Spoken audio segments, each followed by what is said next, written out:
Assalamualaikum warahmatullahi wabarakatuh. Apa kabar semuanya? Semoga kalian dalam kondisi sehat. Kembali lagi dalam pembelajaran produk kreatif dan kewirausahaan.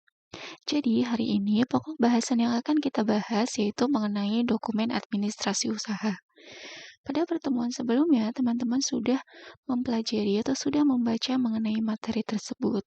Dan hari ini, agar teman-teman bisa lebih memahami, Ibu akan menjelaskan tentang dokumen dan administrasi usaha. Apa sih kira-kira dokumen yang diperlukan atau dibutuhkan dalam sebuah usaha, dan bagaimana peran administrasi dalam sebuah usaha. Semoga dalam pembelajaran hari ini, teman-teman semangat dalam mengikuti pembelajaran. Jadi, sebelum memasuki materi, Ibu akan menjelaskan apa saja yang akan kita bahas atau kita pelajari pada pertemuan hari ini.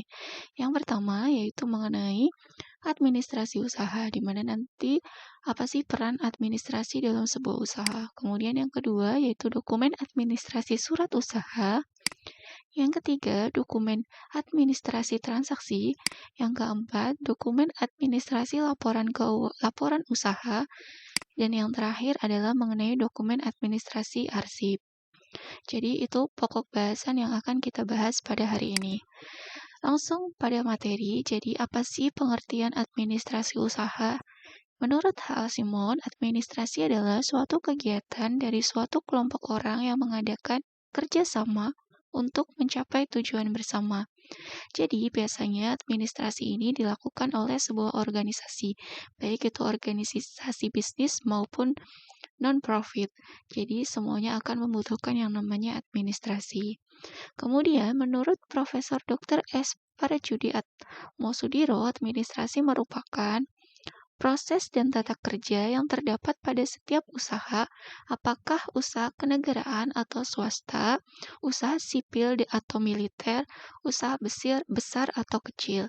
Jadi, yang namanya administrasi dibutuhkan dalam semua lini bidang usaha, baik dari usaha kecil maupun usaha besar, dari sektor swasta hingga ke sektor negara atau pemerintahan. Jadi, administrasi ini akan menunjang keberlangsungan sebuah usaha atau sebuah organisasi, sehingga usaha atau organisasi bisa berjalan dengan lancar dan dengan lebih baik. Kemudian yang selanjutnya, ciri-ciri administrasi usaha. Yang pertama yaitu adanya sekelompok orang. Seperti yang tadi Ibu sebutkan, administrasi itu bisa ada dalam sebuah organisasi atau usaha. Yang namanya organisasi atau usaha mesti terdiri dari beberapa orang atau beberapa individu yang membentuk kelompok. Sehingga dalam sebuah administrasi akan ada sekelompok orang. Kemudian yang kedua yaitu adanya kerjasama dari sekelompok orang. Dalam organisasi atau usaha terdiri dari kelompok orang, kemudian dari individu-individu ini atau sekelompok orang ini mereka saling bekerja sama untuk mencapai sebuah tujuan. Ya, ini berkaitan dengan yang ketiga yaitu adanya tujuan yang harus dicapai dan proses kegiatan usaha. Jadi, sekelompok orang ini akan bekerja sama nih untuk mencapai tujuan organisasi atau tujuan usaha yang dijalankan, sehingga di dalam pencapaian tujuan tersebut akan ada proses kegiatan usaha. Kalau misalnya usahanya profit atau usaha yang mencari keuntungan, biasanya kegiatannya misalnya kalau perusahaan manufaktur berarti mulai dari tahap produksi sampai ke pemasaran. Kemudian yang keempat yaitu adanya aspek bimbingan, kepemimpinan, dan pengawasan. Dalam sebuah usaha sangat dibutuhkan peran sebuah pengawasan atau pimpinan yang bisa membuat para karyawan atau bawahannya bisa bekerja secara optimal, sehingga nanti fungsi kontrol di sini bisa berjalan dengan lancar untuk mencapai tujuan yang tadi tentunya sudah ditetapkan. Yang selanjutnya yaitu mengenai fungsi administrasi. Fungsi administrasi ini terdiri dari beberapa. Yang pertama ada fungsi rutin, yaitu mengenai Fungsi administrasi yang membutuhkan pemikiran mencakup pengarsipan dan pengadaan, misalnya menggandakan surat-surat dan melakukan penyimpanan surat dalam file yang tertata atau pengarsipan. Jadi fungsi administrasi yang berhubungan dengan fungsi rutin ini adalah kegiatannya itu terjadi berulang-ulang setiap hari gitu. Misalnya dihubungkan di sini contohnya adalah dalam kegiatan pengarsipan. Misalnya ada sebuah usaha. Usaha di situ kan punya berbagai macam dokumen atau surat. Misalnya ada dokumen pajak, dokumen karyawan, kemudian ada surat-surat, baik surat masuk maupun surat keluar, dilakukan pengarsipan atau penyimpanan. Sehingga ketika dibutuhkan kembali, ketika pengarsipannya berjalan dengan baik atau dilakukan dengan baik, akan mudah untuk ditemukan seperti itu. Dan fungsi itu akan terus berulang-ulang. Kemudian adalah fungsi teknis. Fungsi administrasi yang membutuhkan pendapat, keputusan, dan keterampilan perkantoran yang memadai. Misalnya, fungsi teknis ini ketika kegiatan usaha itu berlangsung. Berkaitan misalnya menggunakan perangkat software untuk membantu pencatatan data atau lainnya. Jadi misalnya ada fungsi arsip tadi untuk mengarsipkan. Kemudian biar pengarsipannya bisa berjalan dengan maksimal, teknis seperti apa yang dibutuhkan. Misalnya mau dibutuhkan secara sistem manual atau sistem computerized atau menggunakan komputer. Misalnya nanti akan kita pelajari di bagian belakang arsip yang akan digunakan misalnya fungsi abjad atau menggunakan abjad misalnya sehingga akan lebih mudah untuk ditemukan. Kemudian adalah fungsi analisis.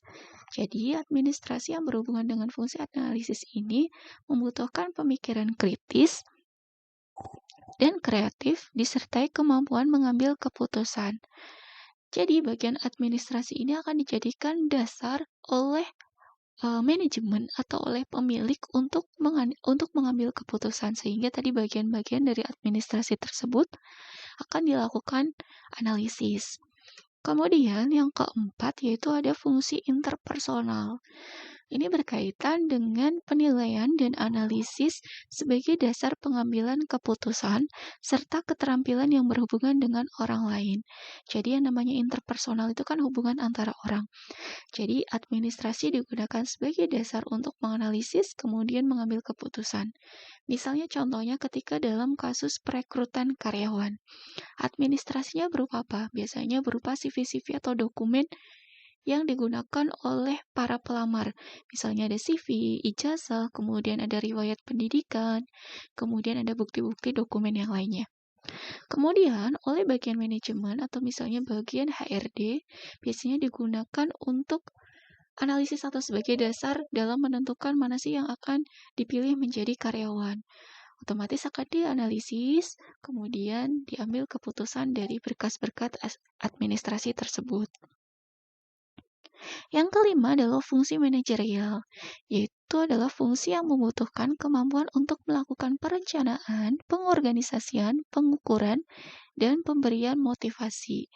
Jadi ingat ya, fungsi manajerial itu mencakup beberapa kegiatan, mulai dari perencanaan nanti hingga pemberian motivasi.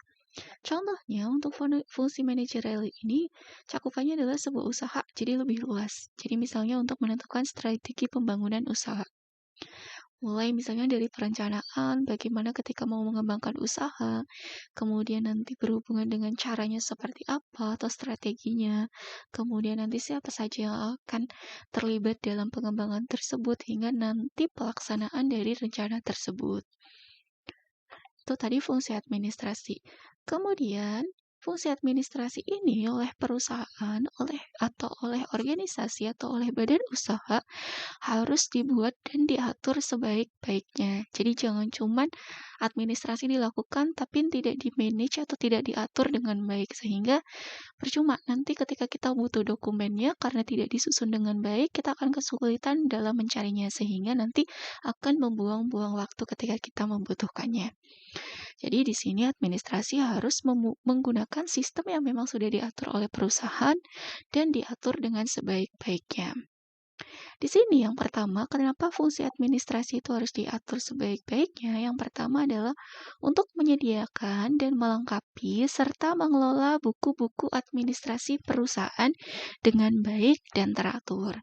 Ketika sudah disusun dengan baik dan teratur, ini akan membantu fungsi administrasi atau akan membantu kegiatan yang berlangsung dalam usaha. Kemudian yang kedua, mencatat alat-alat perlengkapan perusahaan dan kegiatan usaha ke dalam buku-buku administrasi.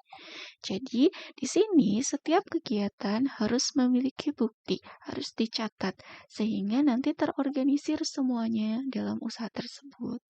Kemudian yang ketiga, mengerjakan buku-buku administrasi perusahaan sesuai dengan ketentuan dan peraturan yang berlaku.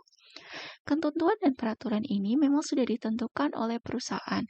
Bagaimana perusahaan membangun sistem administrasi yang digunakan. Sehingga nanti karyawan untuk melakukan administrasi berpatok atau berdasar pada sistem dan aturan yang sudah ditentukan oleh perusahaan, sehingga setiap bagian memiliki standar yang sama.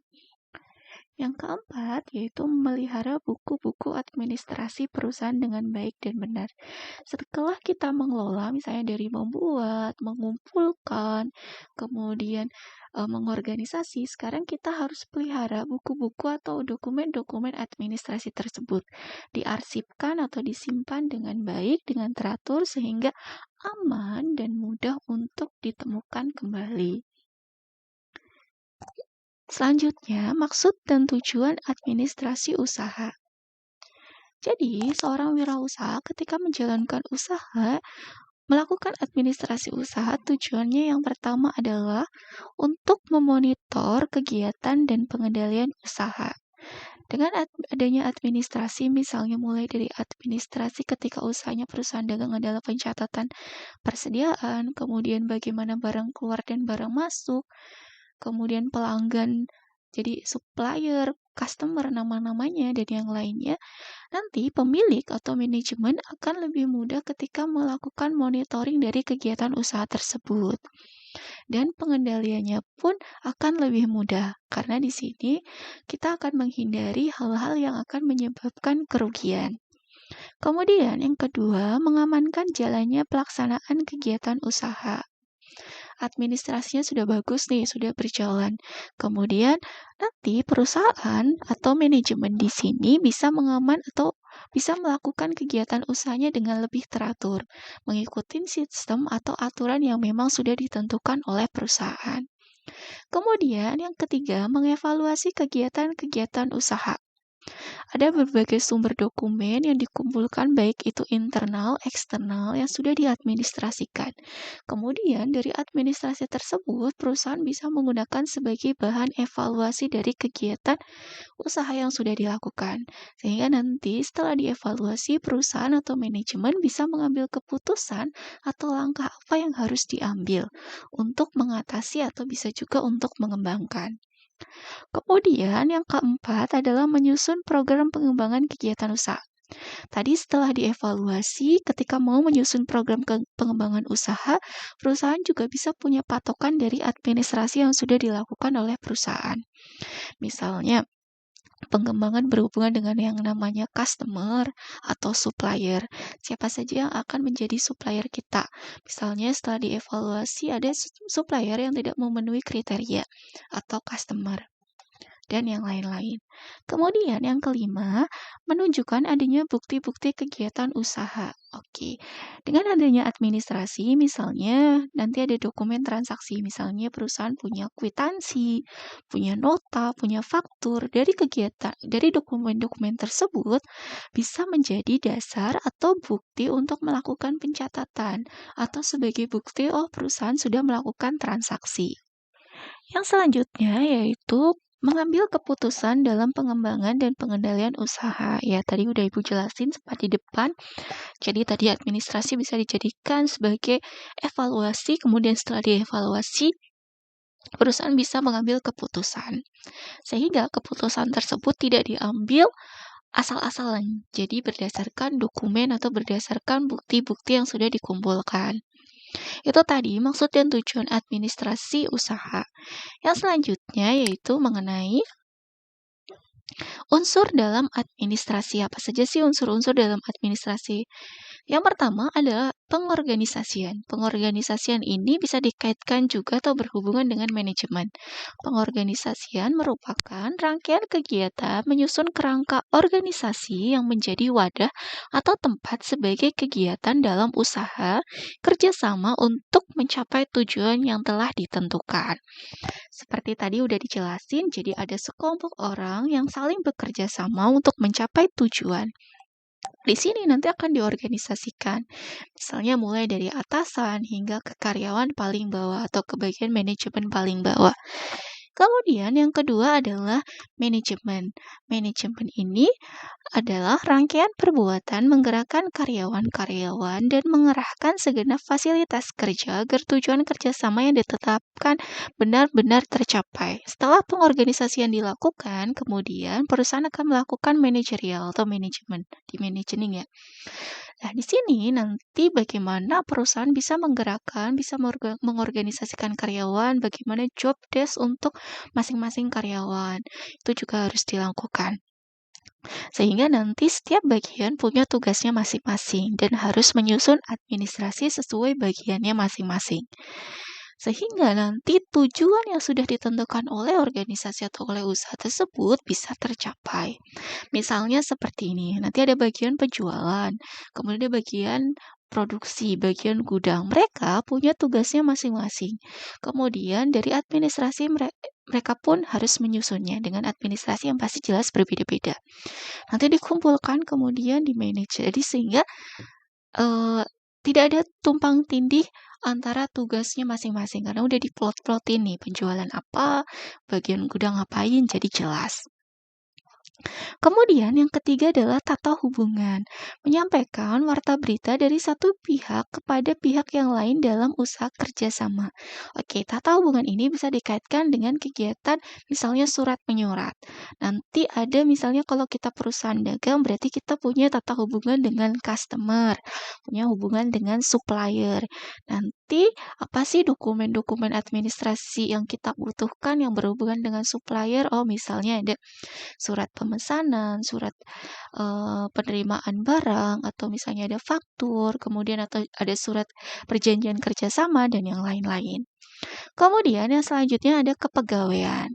Jadi unsur administrasi yang berkaitan dengan pegawaian di sini adalah bertujuan untuk mengatur serta mengurus dari semua karyawan yang ada dalam perusahaan. Misalnya administrasi yang berhubungan dengan karyawan misalnya dari latar belakang pendidikan, bagiannya jadi misalnya di bagian penjualan karyawannya ada berapa, siapa aja, kemudian bagian nanti personalia siapa aja, terus tugasnya siapa aja. Perusahaan juga harus mengarsipkan setiap dokumen yang berhubungan dengan karyawan-karyawan yang ada di perusahaan.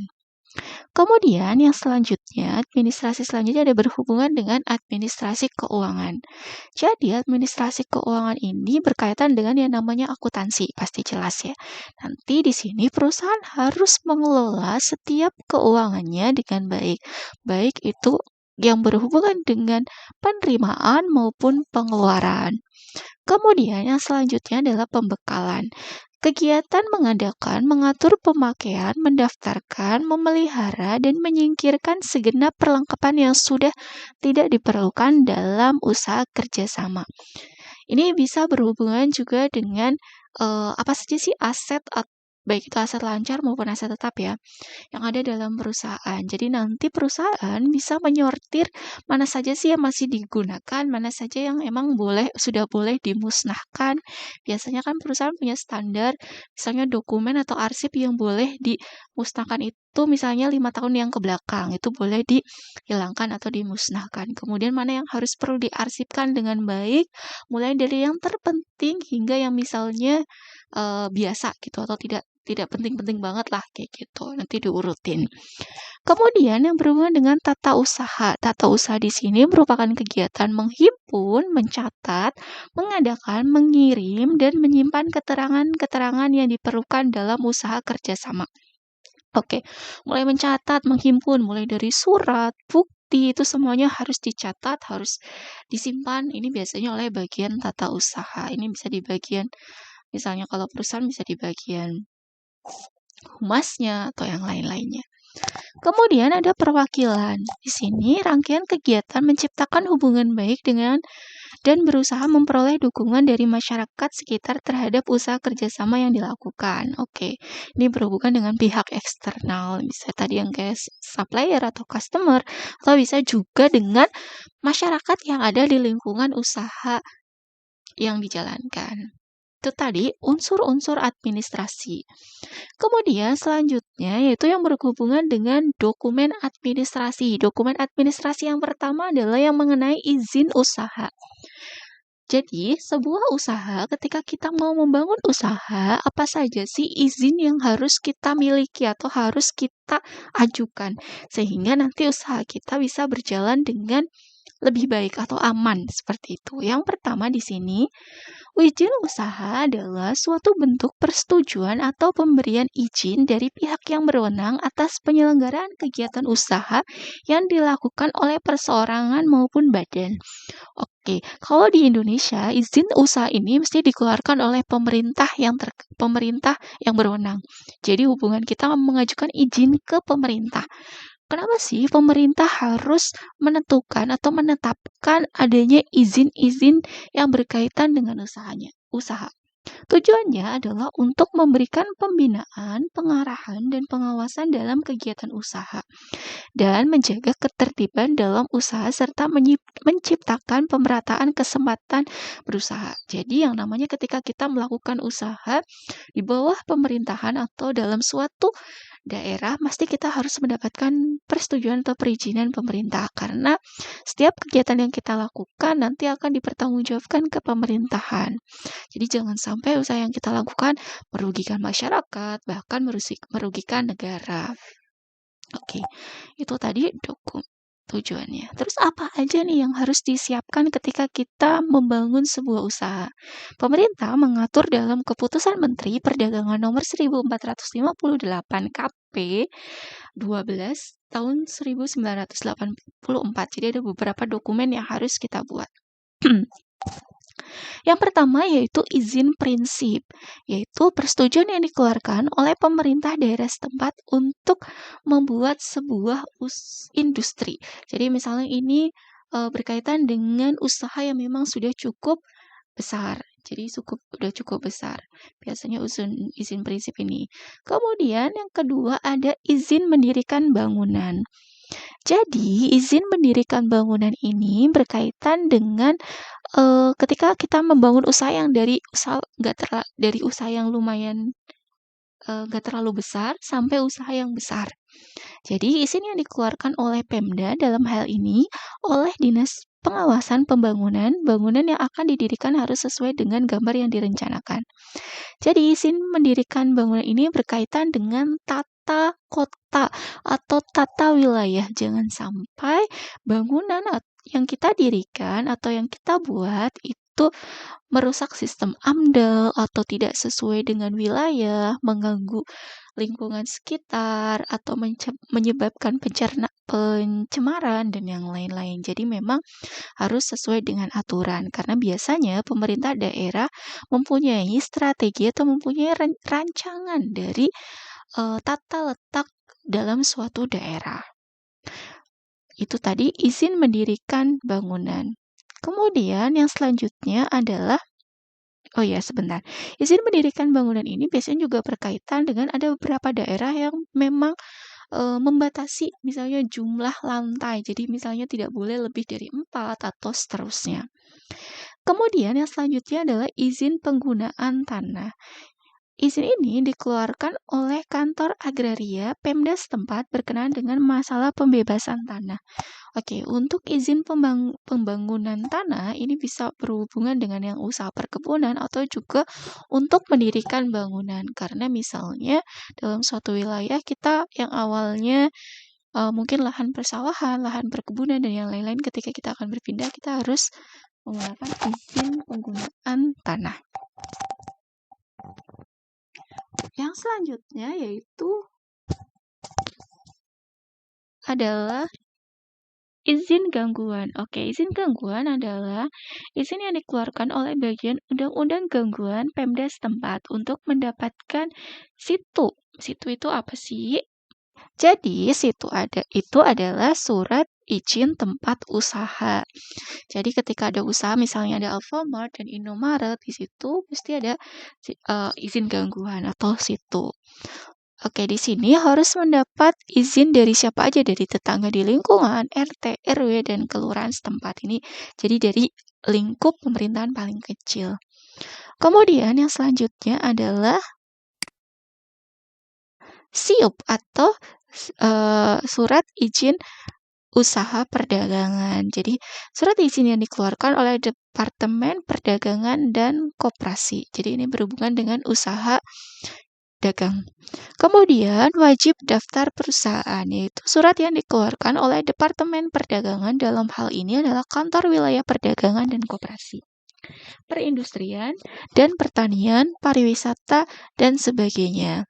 Jadi ini sesuai dengan bidangnya masing-masing.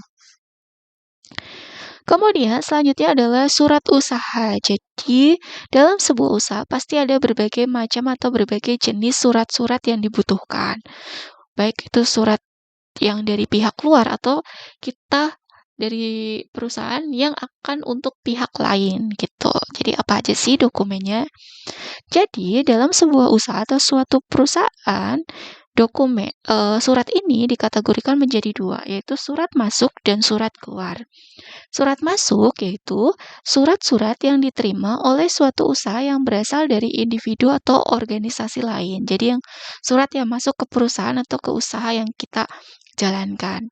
Contohnya surat masuk bisa kalau misalnya kita adalah perusahaan dagang, berarti ada misalnya ada surat penawaran dari supplier, kemudian misalnya surat pemberitahuan pajak dan yang lain-lainnya.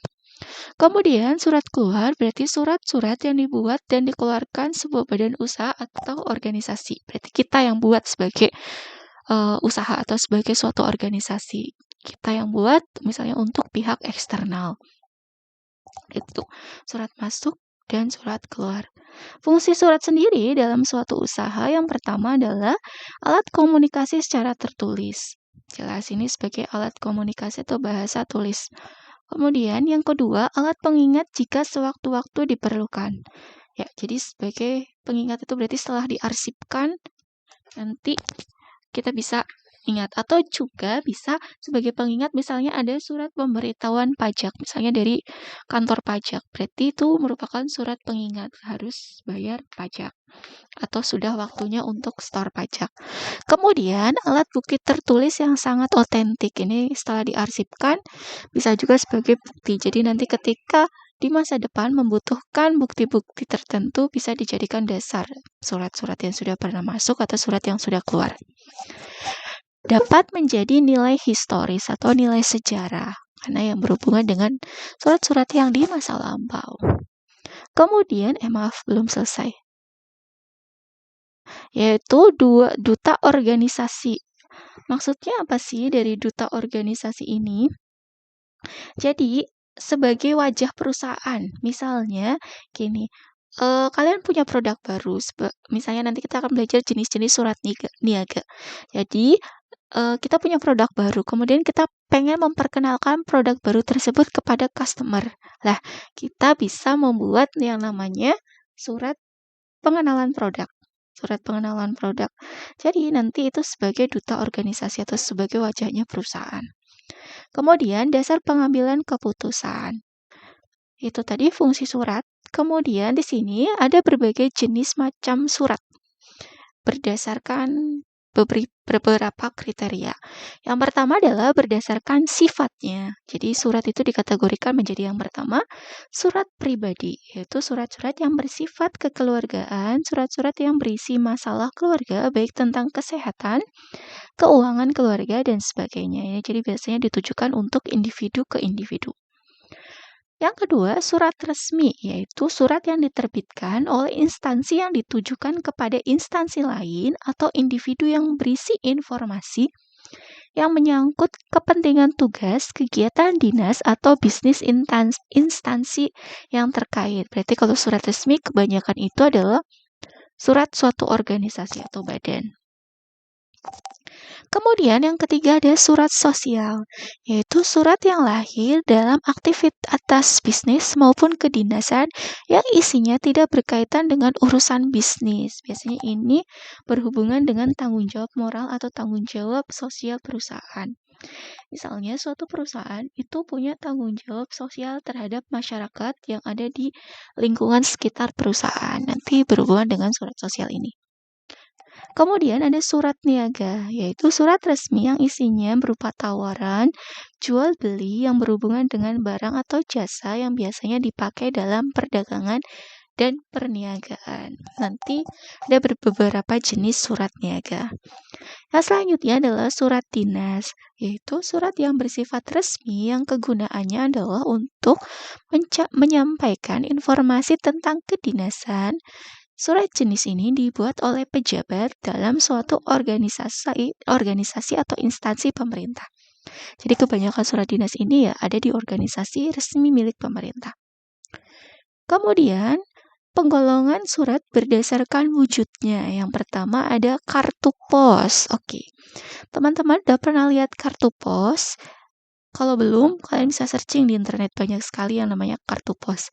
Biasanya kartu pos ini kalau pada saat ini juga bisa dijadikan sebagai souvenir ketika kita mengunjungi daerah-daerah tertentu. Sebagai bahan promosi juga bisa.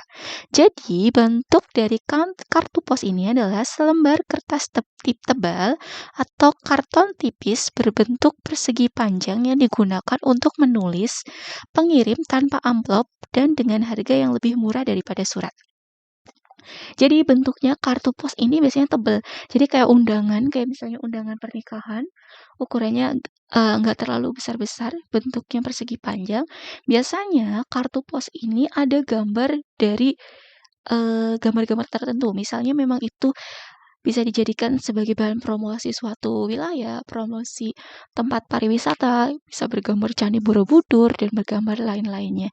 Nanti bisa ditulis di situ. Jadi bentuknya pun tidak menggunakan amplop sehingga biasanya kartu pos ini hanya untuk menuliskan informasi-informasi yang memang tidak rahasia sifatnya gitu. Yang selanjutnya adalah warkat pos, yaitu sehelai kertas yang telah dicetak sedemikian rupa sehingga bila dilipat merupakan sebuah amplop. Bagian dalamnya dapat digunakan untuk menulis surat yang bersifat rahasia. Nanti teman-teman bisa cari nih di internet contoh dari warkat pos itu seperti apa. Oke, ini jadi ini juga bisa warkat pos bisa bentuk kalau teman-teman bisa pernah dapat surat undangan dari sekolah, misalnya surat pemberitahuan itu kan sebenarnya satu lembar kertas, kemudian dilipat tapi bentuknya jadi seperti surat karena ada kopnya. Dan untuk informasi dari surat tersebut ada di bagian dalamnya. Jadi ada cara ngelipatnya tertentu gitu. Itu jenisnya sama seperti itu. Kemudian ada surat bersampul, surat-surat yang isinya atau beritanya ditulis pada kertas lain, kemudian kertas surat tersebut dimasukkan ke dalam sampul atau amplop. Jadi suratnya menggunakan amplop. Kemudian ada memorandum, yaitu suatu alat komunikasi berupa surat-surat di lingkungan dinas yang penyampaiannya tidak resmi dan digunakan secara internal di dalam lingkungan sendiri. Jadi dipakai cuman dalam fungsi internal. Yang selanjutnya adalah Telegram. Oke, Telegram ini bukan aplikasi yang ada di handphone ya, tapi ini Telegram yang biasanya ada dalam kantor pos. Jadi, suatu alat komunikasi dengan cara menyampaikan berita-berita melalui radio atau alat telegraf mengenai sesuatu yang hal perlu mendapatkan penyelesaian dengan cepat. Jadi kalau sebenarnya di kantor pos kalau sekarang Telegram itu sudah kurang familiar, bahkan mungkin tidak ada yang menggunakan lagi Telegram. Kalau zaman dulu Telegram itu bisa digunakan untuk mengirim uang. Jadi sampainya itu lebih cepat, untuk surat pun juga lebih cepat. Jadi sistemnya seperti ini. Ada kantor pos A dan kantor pos B di wilayah yang berbeda misalnya. Ketika kita mau mengirimkan telegram, suratnya penting, nanti diketik dalam mesin telegram, nanti otomatis akan muncul di kantor pos B tujuan. Nanti tinggal kayak dicetak, di print gitu. Nanti informasinya akan sampai dengan cepat gitu. Ya mungkin jenis kayak email ya kalau misalnya sekarang atau WA chat kayak gitu. Cuman kalau di sana harus dicetak. Kemudian, pengelompokan surat berdasarkan keamanan isinya. Yaitu yang pertama ada surat rahasia, yaitu surat-surat yang isinya pasti jelas dirahasiakan. Jadi kalau misalnya diketahui atau sampai bocor, ini bisa menyebabkan kerugian gitu. Kemudian surat biasa, berarti ini suratnya tidak rahasia, kemudian biasanya tidak membutuhkan respon cepat atau biasa gitu. Kemudian ada surat konfidensial, yaitu surat-surat yang termasuk surat rahasia karena isinya tidak boleh diketahui oleh orang lain. Cukup diketahui oleh pejabat yang bersangkutan. Jadi ini untuk pejabat-pejabat atau untuk pihak-pihak tertentu yang berwenang. Kemudian selanjutnya adalah surat yang sangat rahasia. Biasanya ini berhubungan dengan keamanan negara atau intelligence. Ya, bisa juga seperti itu. Kemudian, penggolongan surat berdasarkan proses penyelesaiannya. Yang pertama yaitu surat sangat segera atau kilat, berarti ini harus dikirim segera karena membutuhkan respon cepat, atau bisa juga karena dokumennya sangat diperlukan sehingga harus diutamakan untuk segera dikirim. Kemudian surat segera, jadi ini perlu secepatnya diselesaikan tapi tidak diutamakan gitu ya, bisa nanti, tapi segera. Maksudnya gimana? Jadi maksudnya ya kalau misalnya ada prioritas, skala prioritas berarti ini prioritas kedua gitu. Kemudian surat biasa, oke maaf. Ya, surat biasa berarti tidak perlu tergesa-gesa atau biasalah, jadi diterima cepat alhamdulillah. Enggak juga enggak masalah karena tidak berpengaruh. Oke, tadi itu pengelompokan surat. Jadi tadi pengelompokan surat itu bisa dikategorikan menjadi pengelompokan berdasarkan apa aja, yaitu yang pertama berdasarkan sifatnya, kemudian yang kedua ada berdasarkan wujudnya, dan yang ketiga ada berdasarkan keamanan isinya, kemudian yang keempat ada proses penyelesaian, kemudian ya tadi ada 4 ya proses penyelesaian. Oke, itu tadi penggolongan surat. Oke, yang selanjutnya adalah mengenai surat niaga. Jadi apa sih surat niaga? Kemudian jenis-jenis surat niaga itu apa? Jadi surat niaga ini biasanya ada dalam suatu usaha perdagangan. Yang namanya niaga itu kan perdagangan. Oke, ini suratnya jenisnya ada apa aja? Yang pertama itu ada surat perkenalan. Oke, surat perkenalan ini biasanya adalah surat dari penjual kepada pembeli atau customer yang ingin menginformasikan produknya, atau misalnya ketika penjual memiliki produk-produk baru yang ingin diperkenalkan kepada customernya, itu bisa menggunakan surat perkenalan. Kemudian yang kedua adalah surat permintaan. Surat permintaan ini bisa berkaitan dengan surat penawaran. Jadi ada penjual menawarkan barang, kemudian untuk membalasnya itu bisa menggunakan surat permintaan ketika memang customer tertarik untuk membeli produk yang sudah ditawarkan. Nanti di situ berisi rincian dari produk apa yang diminta, kemudian berapa jumlahnya, kemudian untuk tanggal pemesanan tanggal berapa, dan yang lain-lain. Kemudian yaitu surat penawaran.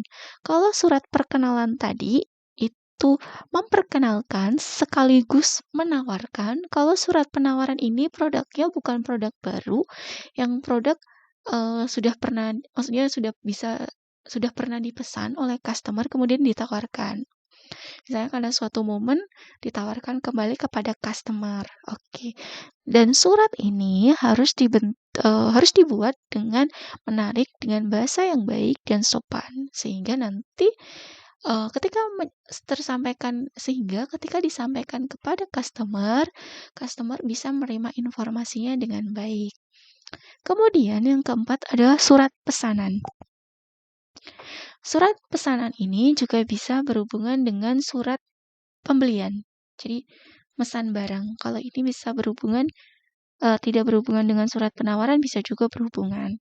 Nanti customer di situ merincikan sama kayak surat permintaan kayak gitu. Kemudian ada surat pengiriman barang. Biasanya juga sering disebut dengan surat jalan.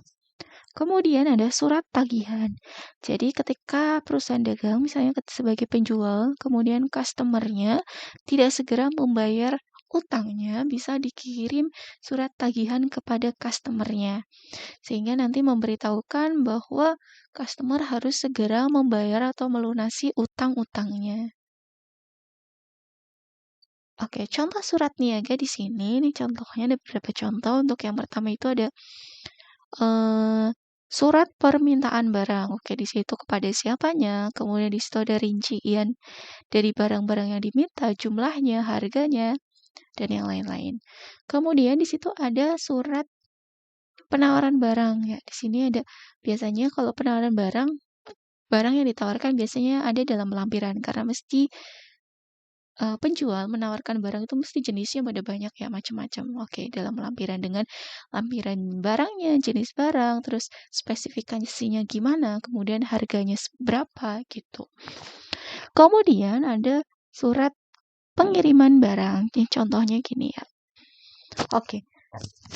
Dalam sebuah usaha perdagangan, surat-surat niaga ini sangat penting perannya. Jadi nanti surat-surat niaga ini harus diadministrasikan dengan baik atau harus disimpan, harus diarsipkan sehingga nanti ketika dibutuhkan lagi perusahaan akan mudah dalam mencarinya.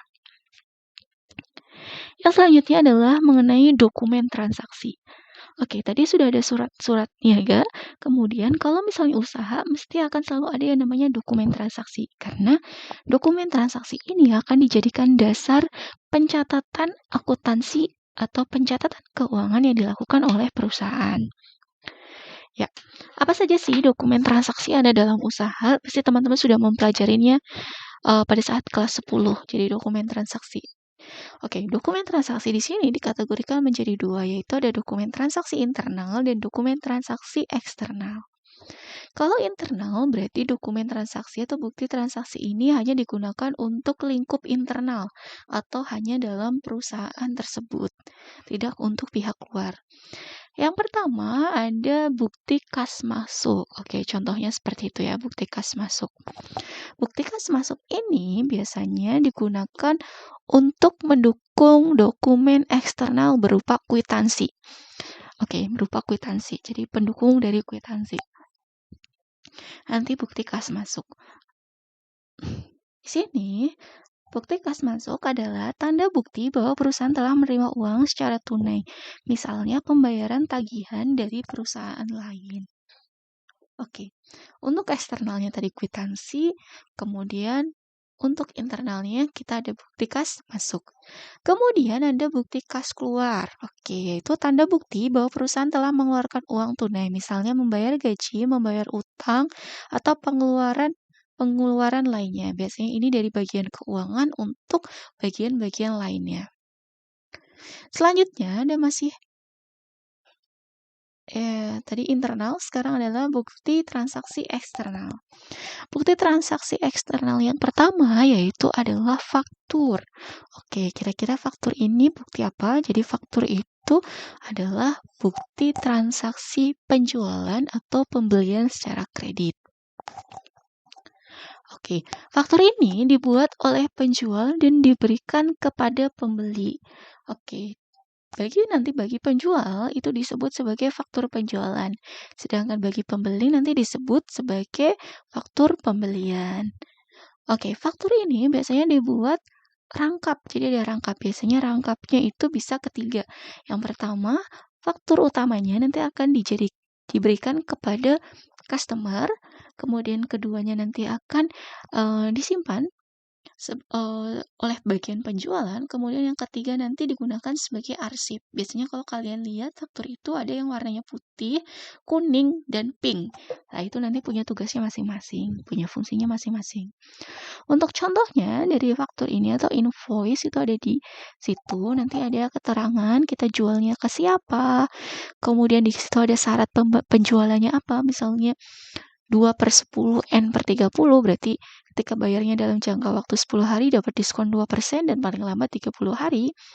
Kemudian ada rincian barang yang dijual. Nanti dari mulai jenis barangnya, jumlah unitnya, harga per unit, sampai harga total, kemudian sampai pajak, kemudian total yang harus dibayar oleh pembeli. Itu tadi faktur.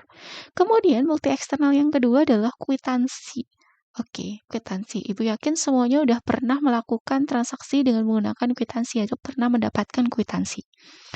Jadi, kwitansi ini adalah bukti penerimaan sejumlah uang yang ditandatangani oleh penerima uang dan diserahkan kepada yang membayar sejumlah uang. Jadi, bukti ini sebagai tanda kalau pihak A sudah pernah membayarkan atau memberikan sejumlah uang kepada pihak B.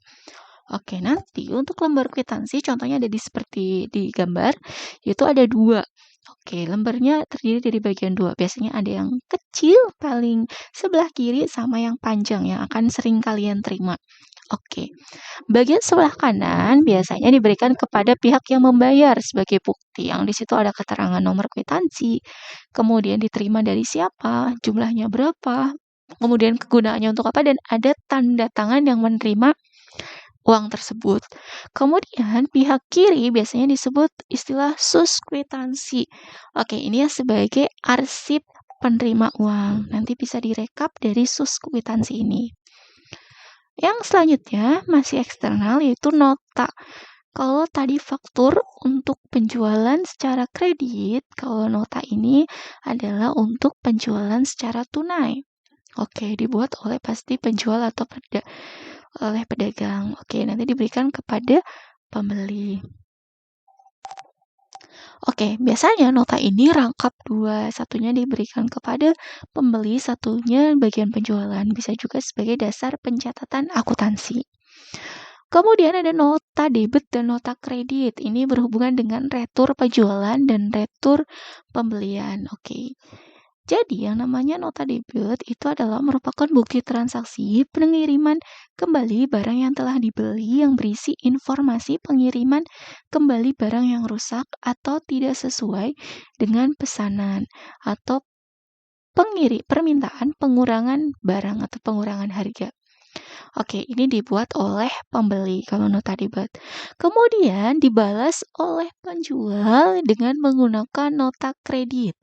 Oke, nota kredit diberikan atau dikirim kepada pembeli yang mengkonfirmasi bahwa perusahaan atau pihak pedagang sudah menerima barang yang dikirim, kemudian telah mengurangi harga barang yang dijual gitu, pengurangan utang dari customer atau pihak pembeli.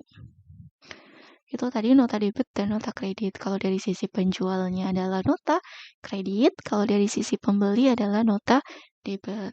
Jadi ini surat balasannya. Selanjutnya masih berhubungan dengan bukti transaksi eksternal yaitu cek. Oke, cek itu adalah surat perintah yang dibuat oleh pihak yang mempunyai rekening di bank agar bank membayarkan sejumlah uang kepada pihak yang namanya tercantum dalam cek atau pihak yang membawa cek tersebut. Oke, jadi ini bisa sebagai bukti pembayaran atau bukti transaksi. Dan pastinya nasabah harus punya rekening di bank. Kemudian di sini pihak penariknya siapa? Pihak penariknya adalah pihak yang memiliki rekening di bank atau pihak yang mengeluarkan cek. Kemudian yang menandatangani cek tersebut. Kalau pihak penerima biasanya adalah pihak yang menerima uang atau menerima pembayaran atau yang membawa cek tersebut.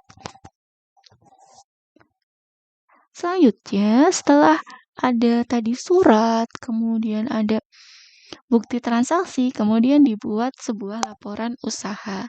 Laporan usaha ini biasanya kaitannya dengan akuntansi, tapi tidak selalu dengan akuntansi ya. Laporan juga bisa dalam bentuk yang lain-lain. Di sini laporan usaha atau laporan keuangan dalam perusahaan. Contohnya fungsinya itu buat apa? 1, buat bahan pertanggungjawaban. Kedua, alat menyampaikan informasi, alat pengawasan, bahan penilaian, dan yang kelima, bahan pengambilan keputusan. Sebagai bahan pertanggungjawaban, yaitu berarti dari fungsi-fungsi yang sudah dijalankan dari kegiatan usaha, kemudian dipertanggungjawabkan dalam bentuk laporan. Laporan itu disusun berdasarkan bukti-bukti atau berdasarkan dokumen-dokumen administrasi yang sudah dikumpulkan. Kemudian, laporan itu digunakan untuk menyampaikan informasi ke pihak lainnya, baik itu pihak internal maupun pihak eksternal. Dan laporan tersebut bisa dijadikan sebagai alat pengawasan, bisa dibandingkan dengan periode sebelumnya. Adakah peningkatan atau penurunan dari usaha yang sudah dijalankan? Itu berkaitan juga dengan bahan penilaian. Kemudian, laporan yang sudah dibuat bisa dijadikan dasar untuk mengambil keputusan, untuk mengambil kebijakan untuk periode selanjutnya. Jenis-jenis laporan di sini ada yang pertama laporan berdasarkan waktunya, yaitu laporan periodik dan laporan insidental. Kalau laporan periodik berarti dibuat secara periodik dan rutin. Misalnya dalam jangka waktu tertentu, misalnya 3 bulanan, 6 bulan, atau bahkan 1 tahun. Kemudian laporan insidental. Kalau laporan insidental jadi dibuatnya bisa kapanpun waktunya. Jadi tiba-tiba bisa atau karena diperlukan laporan secara mendadak. Jadi saat dibutuhkan langsung dibuat. Kemudian ada laporan berdasarkan bentuk, yaitu laporan berbentuk surat, yaitu laporan yang secara tertulis berbentuk surat, isinya mulai dari 1 sampai 4 halaman. Kemudian laporan berbentuk naskah, jadi dibentuk dalam suatu narasi atau cerita. Ini bisa berupa notulen surat, notulen rapat. Kemudian laporan berbentuk memo. Kalau memo berarti cuma ditulis secara singkat aja, atau inti atau poin pentingnya. Kemudian yang selanjutnya adalah jenis laporan berdasarkan penyampaiannya. Berarti ada lisan, tertulis, atau visual. Visual itu bisa dalam bentuk diagram atau gambar atau tabel gitu. Yang selanjutnya yaitu jenis laporan berdasarkan sifatnya, yaitu penting dan biasa. Berarti ada yang sangat penting atau biasa, laporan biasa. Kalau laporan penting berarti hanya diketahui oleh pihak-pihak tertentu atau pihak yang berwenang dalam suatu usaha. Kemudian laporan berdasarkan isinya, ada informatif, ada rekomendasi, ada analisis, kelayakan, dan laporan pertanggungjawaban. Yang selanjutnya adalah formulir usaha. Biasanya dalam sebuah usaha itu punya formulir-formulir tertentu. Misalnya bisa berupa formulir karyawan, formulir persediaan, formulir perlengkapan, formulir aset, atau formulir yang lainnya. Nanti formulir-formulir ini akan memudahkan perusahaan dalam melakukan pencatatan. Jadi tidak selalu membuat lagi, tinggal mengisi formulir sesuai format yang sudah dibuat. Oke, formulir usaha adalah lembaran kartu atau kertas dengan ukuran tertentu yang di dalamnya terdapat data atau informasi yang bersifat tetap dan ada beberapa bagian lainnya yang akan diisi dengan informasi tidak tetap. Oke. Formulir ini fungsinya yang pertama untuk mencari suatu keterangan tertentu. Yang kedua, menghimpun data yang sama. Yang ketiga, menyampaikan informasi yang sama kepada beberapa bagian yang berbeda. Yang keempat, bukti fisik. Dan yang kelima, dasar petunjuk untuk bekerja. Oke, itu tadi fungsinya. Formulir ini bisa dikategorikan menjadi dua, yaitu formulir internal dan formulir eksternal. Formulir internal berarti hanya digunakan untuk pihak perusahaan aja dalam lingkup perusahaan. Contohnya apa? Contohnya bisa kartu pegawai, kemudian bisa juga fungsi pengecekan, formulir pengecekan mesin, terus ada juga formulir persediaan untuk mencatat jenis-jenis persediaan yang ada di perusahaan, sisanya, jumlahnya, dan yang lain-lainnya. Kemudian, kalau formulir eksternal, contohnya adalah formulir pajak. Jadi misalnya, karena perusahaan harus melaporkan kekayaan, harus membayar pajak, kemudian perusahaan mengisi formulir pajak. Itu formulir eksternal. Juga bisa berupa formulir izin usaha. Jadi ketika perusahaan ingin membuat izin usaha atau mengajukan izin usaha, perusahaan harus mengisi formulir izin usaha. Itu tadi dokumen formulir usaha. Kemudian yang selanjutnya adalah mengenai pengarsipan. Jadi setelah tadi sudah membuat surat-surat atau administrasi, membuat laporan, kemudian ada formulir-formulir, kemudian juga ada dokumen transaksi.